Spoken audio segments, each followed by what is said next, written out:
성도님들에게 함께 하시기를 간절히 소망합니다.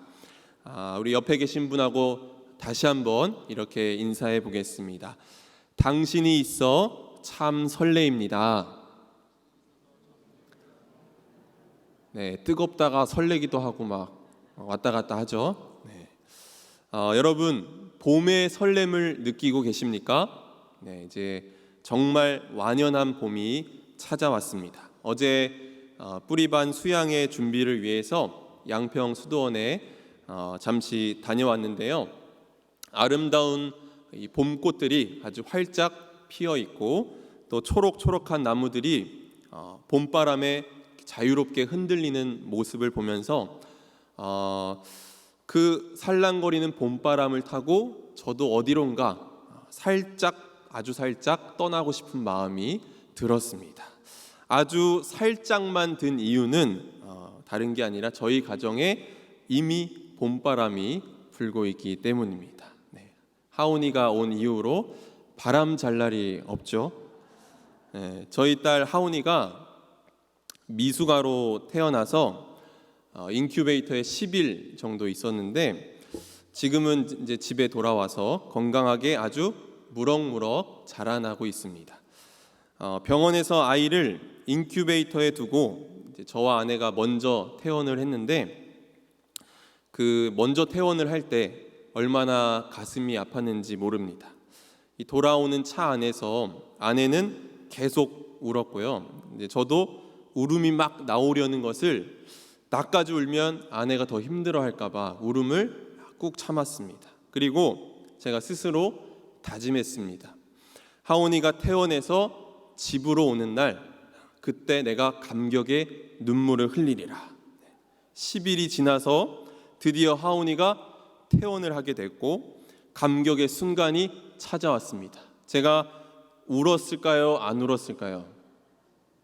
네, 안 울었습니다. 울 새도 없이 그때부터 육아가 시작돼서 육아의 신세계를 경험하면서 정신없이 보내고 있습니다. 그래서 그때 그냥 울걸이라고 생각이 들기도 합니다. 그래도 하온이가 저희 가정에 올 때 이런 생각을 했습니다. 하온이가 앞으로 우리와 함께 살아갈 이 공간이 치유의 공간이 되었으면 좋겠고 늘 행복한 이야기가 끊이지 않는 공간이 되었으면 참 좋겠다 이렇게 생각을 했습니다. 그래서 함께 산다는 것의 소중함을 깨달으며 살았으면 좋겠다고 생각했습니다. 사람은 언제나 따스하게 머물 곳을 필요로 합니다. 주거의 문제만이 아니라 사람은 마음 둘 곳을 늘 찾아 헤맵니다. 하이데거라는 철학자는 현대인의 경험을 일러서 고향 상실의 경험이다라고 했습니다. 내가 살고 있는 세상을 고향처럼 느낄 수 없고 서로가 서로에게 하나의 도구처럼 되어서 소외의 경험을 한다는 것입니다. 이런 소외의 경험을 일러 미국의 문명 비평가인 리 호이나키는 장소로부터의 소외라고 표현했습니다. 현대인들은 어떤 장소와 유기적인 관계를 맺지 못하고 부평초처럼 떠돈다는 그런 의미입니다. 여기서 말하는 장소는 막연한 공간이 아니라 그곳에 가면 애정이 느껴지고 돌봄의 기억이 떠오르고 내 마음이 평안해지고 따뜻해지고 기쁨을 누릴 수 있는 곳을 말합니다. 이와 같이 삶의 원천이 되어주는 장소를 우리는 잃어버리며 살아가고 있다는 것입니다. 이런 소외의 결과 우리의 영혼은 나약해져 버렸습니다. 믿는 이들도 주류 세상이 제시하는 길을 따라가기 바쁘고 이웃을 배려하거나 환대할 수 있는 능력도 사라져 버렸습니다. 주님께서 자기의 몸을 던져 허물으셨던 그 장벽을 사람들은 다시 세웠습니다. 사람과 사람 사이가 담으로 인해 갈라지고 나니 상대방을 볼 수 없기 때문에 타자는 두려움의 존재가 되었습니다. 하지만 인간의 영혼은 연약하기에 언제나 기댈 곳을 찾습니다. 그곳에 가면 나의 상처를 드러내도 괜찮고 내가 꼭 능력자가 아니어도 괜찮고 마음껏 나의 속 이야기를 드러낼지라도 나를 받아주고 포용해 주는 그런 곳 말입니다. 여러분에게도 그런 곳이 있습니까? 우리의 가정이 바로 그런 장소가 되어야 하겠지만 꼭 그런 장소이어야 하는 곳이 있습니다. 바로 교회입니다. 바라기는 우리 불꽃교회가 우리의 마음을 쉴 수 있게 하는, 편안하게 해주는, 평안을 주는 그런 축복된 장소이기를 간절히 축원합니다. 교회야말로 사람들을 소외시키는 현실에 지친 이들이 들어와서 회복의 기적을 경험하는 공간이어야 합니다. 교회야말로 주님의 사랑으로 모든 이들을 품어주고 받아들여주는 치유의 공간이어야 하는 줄 믿습니다. 하지만 요즘 사회에서 교회는 그야말로 동네 북이 되었습니다. 참 안타까운 현실이 아닐 수 없는데요. 드라마나 영화에 나오는 교회의 모습은 늘 이기적이고 위선적인 모습으로 등장합니다. 이제는 불신을 넘어서 희화화의 대상이 되고 조롱의 대상이 되어버렸습니다. 어떤 이는 교회를 가리켜서 죄를 경영하는 사업장이라고 표현하기도 했습니다. 너무 쉽게 용서를 선언하고 삶에 아무런 변화 없이 너무나 쉽게 마음의 무거움을, 마음의 짐을 덜어버리는 교인들을 비판한 것입니다. 교회를 가리켜서 에클레시아라고 말합니다. 에클레시아의 핵심은 하나님의 나라의 꿈을 함께 꾸는 사람들이 모여서 서로에게 환대를 제공하고 하나님 나라를 경험하고 망가진 세상을 고치기 위해서 책임을 다하는 것입니다. 우리는 흔히 죄악된 세상에서 구원받아서 구원의 방주에 들어왔다고 생각하지만, 그걸로 끝이라고 생각하지만 그것은 하나님의 은혜를 축소시키는 일입니다. 진정한 에클레시아는 우리가 살고 있는 이 세상을 어떻게 하나님의 뜻에 맞게 변화시킬지에 대해서 함께 고민하고 함께 결정하는 책임을 지는 것입니다.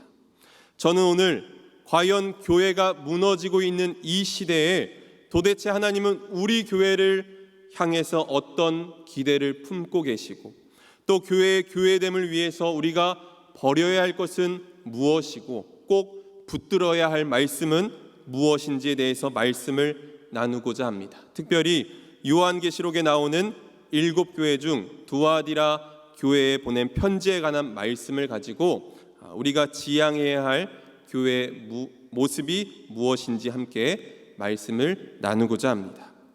먼저 요한계시록이 기록된 삶의 자리를 보면 기독교인들이 로마 제국으로부터 박해를 받는 상황을 배경으로 하고 있습니다.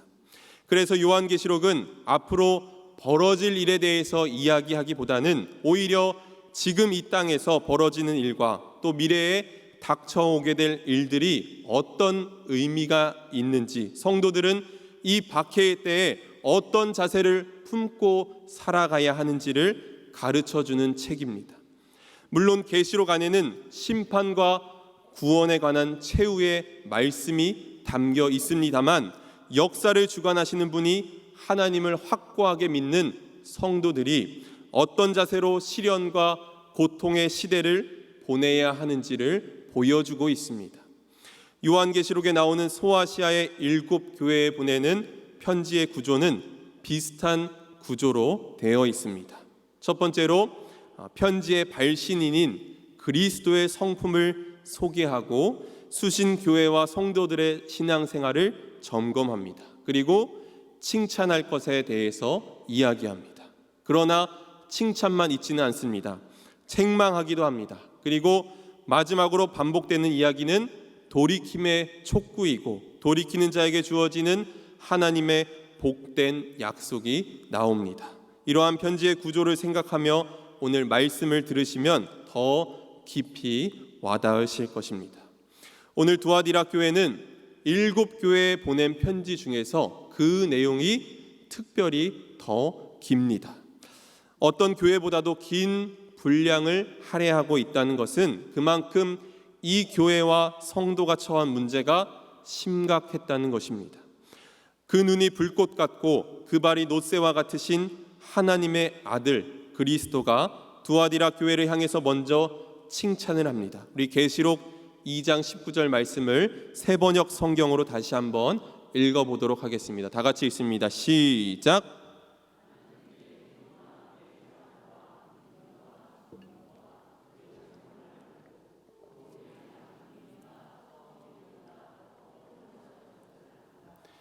네, 교회가 들을 수 있는 최고의 칭찬이 담겨 있습니다. 에베소 교회는 첫사랑을 잃어버렸다고 했는데 두아디라 교회는 나중 행위가 어떻다고 했습니까? 처음 행위보다 더 훌륭하다고 칭찬을 듣습니다. 또 이 교회는 사랑과 믿음과 섬김과 오래 참음에 대해서도 칭찬을 듣습니다. 이것으로 봐서 두아디라 교회 교인들은 그리스도인답게 살기 위해 노력하는 자들이었음을 우리가 알 수 있습니다. 그런데 여기서 행위를 뜻하는 헬라어를 에르곤이라고 합니다. 이 에르곤이라는 것은 행위를 뜻하기도 하지만 조금 더 깊은 의미가 담겨 있습니다. 그것은 어떤 일을 할 때 대충대충 그냥 하는 게 아니라 피와 땀을 흘려 수고하는 것입니다. 산모가 아기를 분만하다 할 때도 이 에르곤을 씁니다. 생명을 낳기 위해서 엄마가 얼마나 목숨을 건 모험을 하는지 여러분 잘 알고 계실 것입니다. 내 행위를 안다고 했을 때 너가 꽤 착한 일을 했다는 것을 안다기보다 하나님의 뜻을 수행하기 위해서 얼마나 애를 쓰고 피와 땀을 흘려 수고했는지를 알고 있다는 뜻입니다. 여러분, 초대교회의 상황이 어떠했습니까? 그들은 박해의 때를 보내고 있었습니다. 언제 어떤 어려움이 찾아올지 모르고 언제 죽을지도 모르는 그런 상황 속에서도 그들은 고난을 피하지 않았습니다. 오히려 능동적으로 그리스도인답게 살아갔다는 것입니다. 그런데 내 나중 행위가 처음 행위보다 더 훌륭하다는 것을 안다고 볼 때 처음의 열정이 식지 않고 열심을 다했음을 알 수 있습니다. 데살로니가 전서에서도 바울이 데살로니가 교인들을 칭찬하면서 이렇게 말합니다. 또 우리는 하나님 우리 아버지 앞에서 여러분의 믿음의 행위와 사랑의 수고와 우리 주 예수 그리스도께 둔 소망을 굳게 지키는 인내를 언제나 기억하고 있습니다. 여기서 말하는 믿음의 행위도 바로 에르곤이라는 단어를 씁니다. 그리고 사랑의 수고라고 했는데 수고는 코포스라는 것으로 슬픔 때문에 가슴을 두드리는 것입니다. 그러니까 여기서 사랑의 수고를 했다는 것은 자기 주변에 있는 누군가의 어려움과 그가 고통당하는 것을 보고 내 마음이 너무도 아파서 가슴을 치는 것이고 그의 문제를 덜어주기 위해서 노력하는 것입니다. 이것이 바로 사랑의 수고입니다.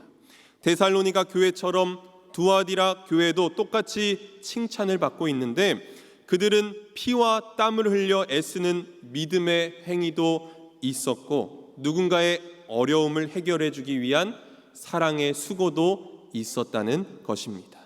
그런데 우리가 생각해 봐야 할 것은 행위라는 단어가 갖는 역동성입니다.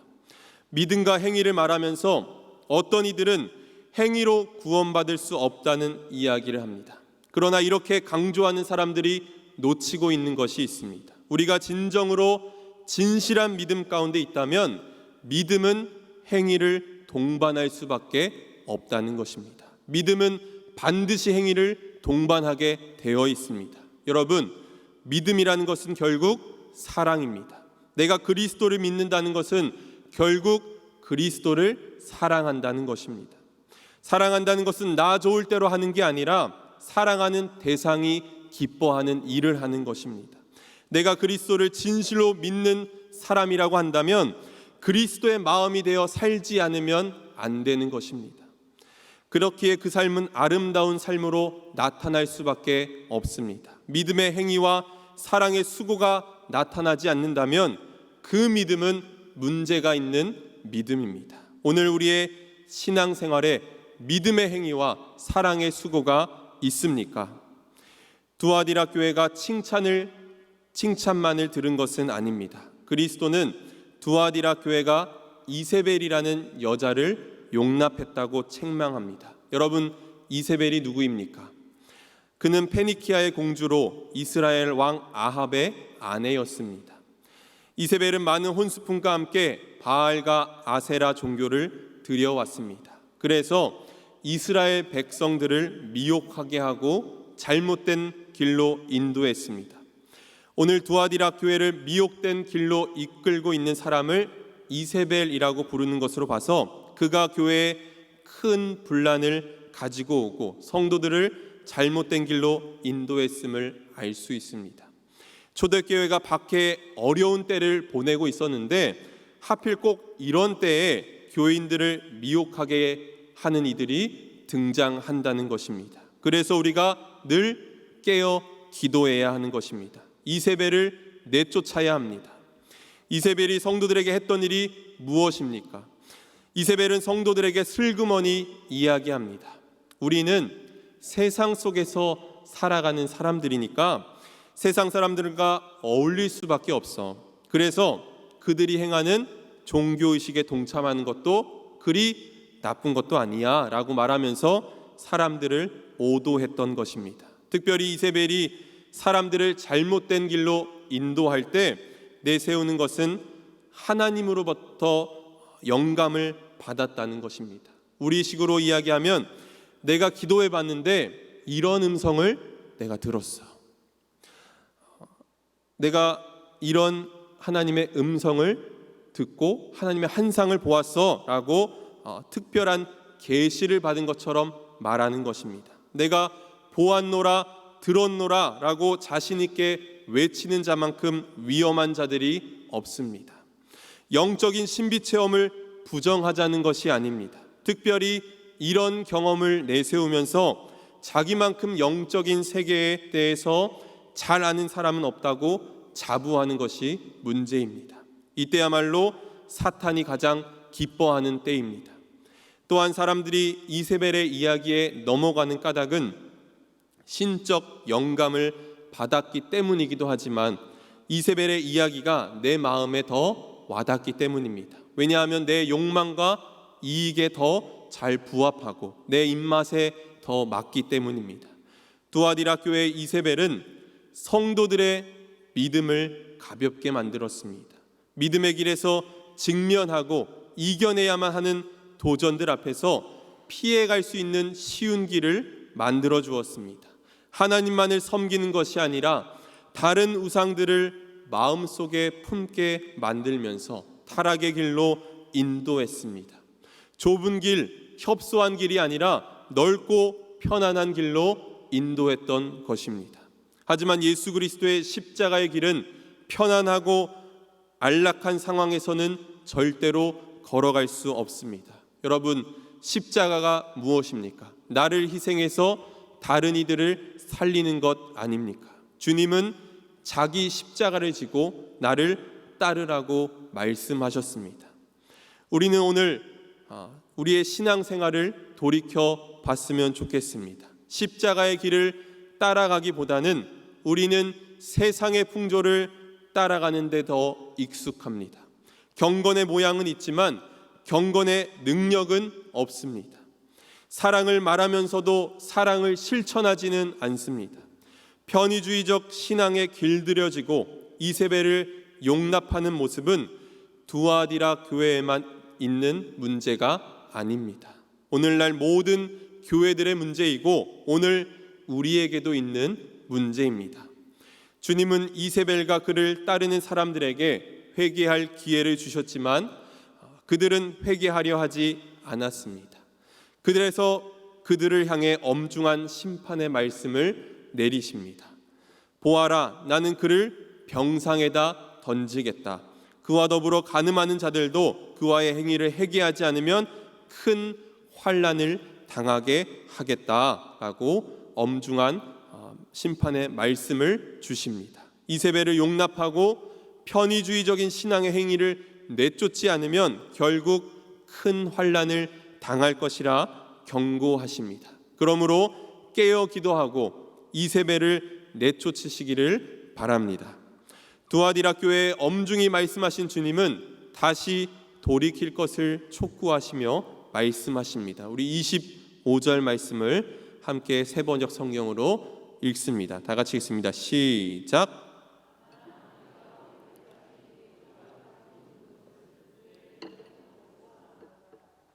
아멘. 이 말은 내 행위를 안다라고 말했던 것처럼 그 믿음의 행위를 앞으로도 계속하라는 것입니다. 바로 이것이야말로 오늘 주님께서 우리에게 주시는 권면의 말씀인 줄 믿습니다. 주님께서 우리를 향해 애타는 마음으로 굳게 붙잡아라 라고 말씀하고 계십니다. 사랑의 수고와 인내와 섬김을 계속해서 실천하라는 것입니다. 굳게 붙잡는 일, 우리의 삶 속에서 실천하기 어려운 때도 있지만 주님께서 우리의 손을 꼭 붙들고 계시기 때문에 우리는 주님의 말씀을 어떤 경우에라도 굳게 붙잡아야 합니다.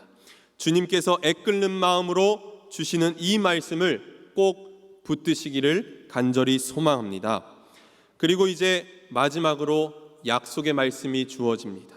주님은 믿음의 싸움에서 끝까지 이기는 자에게 샛별을 주겠다고 약속하십니다. 요한계시록 22장 16절 말씀을 보면 빛나는 샛별은 그리스도를 말합니다. 즉 끝까지 이기는 자에게는 그리스도의 마음을 주시겠다는 것입니다. 또한 샛별은 새벽의 신호입니다. 긴 어두운 밤에 지친 사람들에게 해가 빛나는 아침이 밝아옴을 예고하는 별이기도 합니다. 하나님을 잊어버린 세상 속에서, 하나님을 잃어버린 세상 속에서 하나님을 상기시키는 사람이야말로 바로 샛별을 품고 사는 사람들입니다. 샛별을 품고 사는 사람은 어둠을 밝히는 등불로 살아가는 사람들입니다. 주어진 삶의 자리에서 빛과 소금으로 살아가는 사람들입니다. 제가 불꽃교회에 와서 사역한 지 어느새 9개월이 되었습니다. 한 3년 됐는지 아셨죠? 네. 제가 교회에 와서 보니까 정말 이렇게 좋은 교회가 없습니다. 교회가 판교에 있어서 제가 처음에 올 때는 왠지 까탈스러운 분들이 조금 많겠지 했는데 이렇게 구수한 분들이 없어요. 그렇다고 세련되지 않은 것은 아닙니다. 여러분 오해하지 마세요. 우리 성도님들 너무너무 사랑이 많으시고 따뜻하시고 인정도 정말 많으십니다. 무엇보다 복음에 대한 열정도 넘치십니다. 저는요, 우리 불꽃교회의 비전이 너무너무 좋습니다. 하나님과 세상의 다리가 되는 교회. 저는 불꽃교회를 향한 하나님의 큰 계획과 비전이 있다고 믿습니다. 담임 목사님을 중심으로 해서 불꽃교회를 통해 하나님이 이 세상을 변화시켜 나갈 것이라는 믿음이 제게 있습니다. 하나님께서 우리 불꽃교회를 통해서 이 땅을 고쳐 나가실 줄 믿습니다. 그런 비전들을 생각하면 너무너무 설레어집니다. 여러분, 우리 불꽃교회를 사랑하시죠? 네, 다시 한번 묻겠습니다. 여러분, 불꽃교회를 사랑하십니까? 여러분이 교회를 사랑하신다는 것 너무나 잘 알고 있습니다. 하지만 교회를 사랑하는 것 마음으로만 간직하고 계시면 그 사랑은 결코 전달되지 않습니다. 사랑은 표현을 해야 합니다.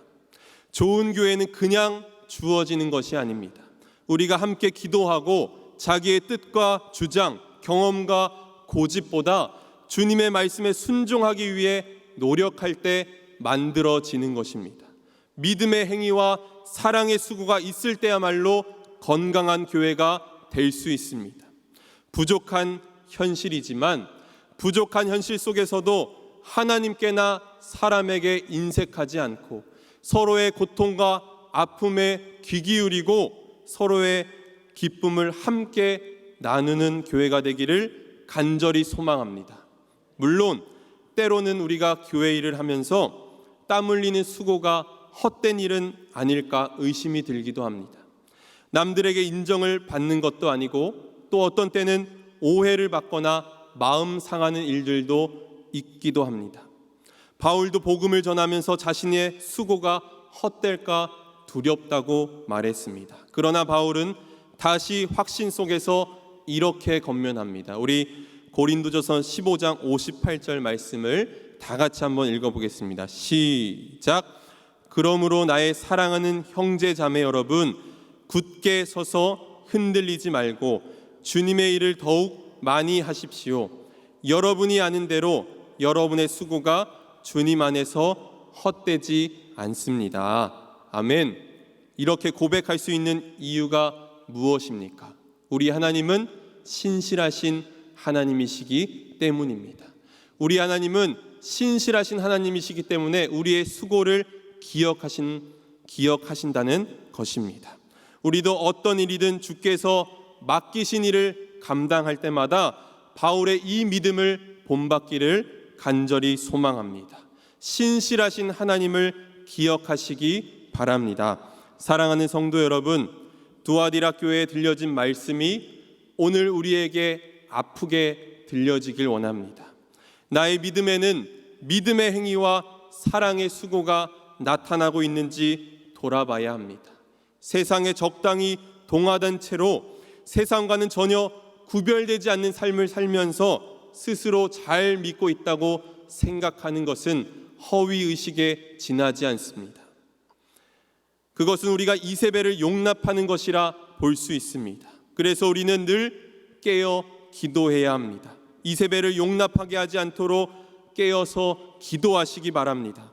세상은 비록 어둡지만 우리에게 선물로 주신 샛별이신 그리스도와 더불어서 어둠 가운데 빛과 소금으로 살아가는 저와 여러분이 되기를, 그리고 우리 불꽃교회가 되기를 주님의 이름으로 축원합니다.